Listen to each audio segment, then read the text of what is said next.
Now, since the collapse of the Soviet Union in the 1990s, NATO has been expanding eastwards. Russia sees that as a threat to its national security. NATO has brought into its orbit countries such as Poland, Hungary, the Czech Republic and Baltic nations. In 2008, NATO made a vague promise that Ukraine would one day join the bloc. In 2014, Ukraine's pro-Russian president, Viktor Yanukovych, was overthrown by mass protests in what became known as the Maidan Revolution. And within days, armed men seized control of the parliament in Crimea and Moscow annexed the territory. Later that year, pro-Russian separatists in the eastern region of Donbass declared independence. And in 2021, the newly elected Ukrainian President Volodymyr Zelensky revived talks to join NATO. Moscow began massing tens of thousands of troops near Ukraine's borders over several months. And by December, Russia gave NATO and the US a list of demands. Now, they included barring Ukraine from joining the bloc. It also wanted NATO to pull back troops and weapons from Eastern Europe. NATO and the US said no. In February 2022, President Vladimir Putin launched what he called a special military operation, saying he was left with no other option to protect Russia and its people. Joining us live now from Chicago, Illinois, is Ivo Daalder. He's the CEO of the Chicago Council on Global Affairs and former ambassador to NATO. Good to have you with us live on Al Jazeera, sir. It is clear from the statements that Ukraine's not going to be invited to join yet, and a timeline is required. So if there's no timeline, what will those conditions be, and when will the right time be? Well, everybody agrees, and that's the 31 members, soon 32 members of NATO and Ukraine, that Ukraine cannot join NATO today because that would mean NATO would be involved in a war against Russia. And if there's one thing that NATO has agreed on from the very beginning, is that it wasn't going to get involved in any war with Russia. It would provide arms, it would provide training, it would provide ammunition, it would provide intelligence, but it would not get directly involved. If you put a timeline in and that says by that date, or when the war is over, or when hostilities are over, you are giving the Russians new leverage to continue the war, to continue the fighting, in order to deny Ukrainian NATO's membership.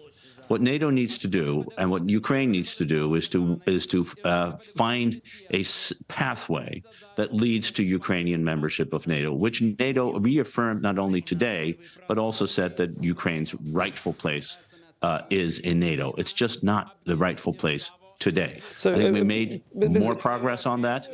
If I can just jump in there, Mr. Daalder, yeah, we've heard this today, and it's been the sort of recurring comment being made about how vague the assurances are from NATO, and Ukraine needs clarity.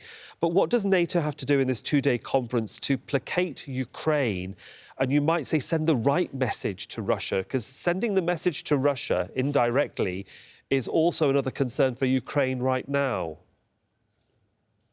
So I think one of the messages it sent is that NATO is bringing in Sweden and has just brought in Finland as members of NATO.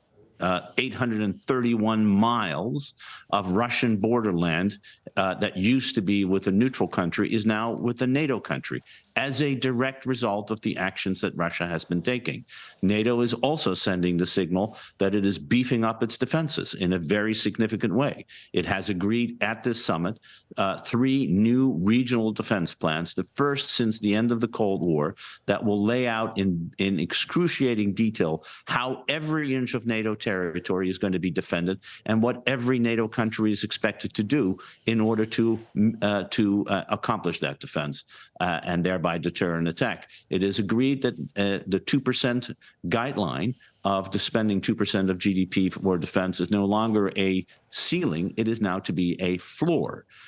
Those are also the direct results of Russian actions. And that is how you tell the Russians that what is happening is unacceptable. And of course, finally, and this will be announced tomorrow, major commitments by the United States, by other NATO countries, to continue to provide Ukraine with the defense capabilities, with the ammunition, with the training, with the intelligence, not only to win the war and fight it for as long as it's necessary, but also to deter any future attack. So NATO is doing an incredible amount of things that makes Russia deeply unhappy.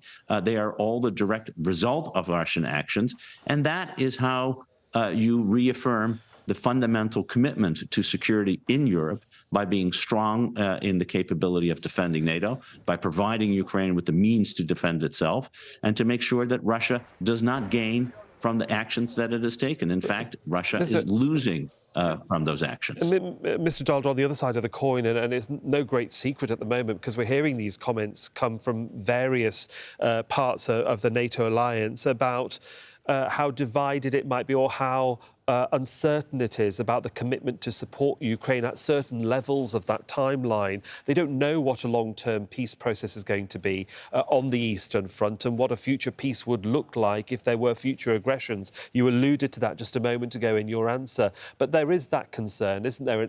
All 31 or 32 members all have to be on board for this at a time when they will accept Ukraine as part of their alliance.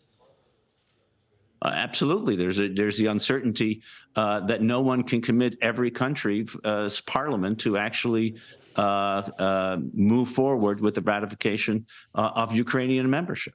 That is a reality. It's a reality that we live in an alliance that does not impose the will of a few on the many, but that all members can have a say, and indeed all members need to agree.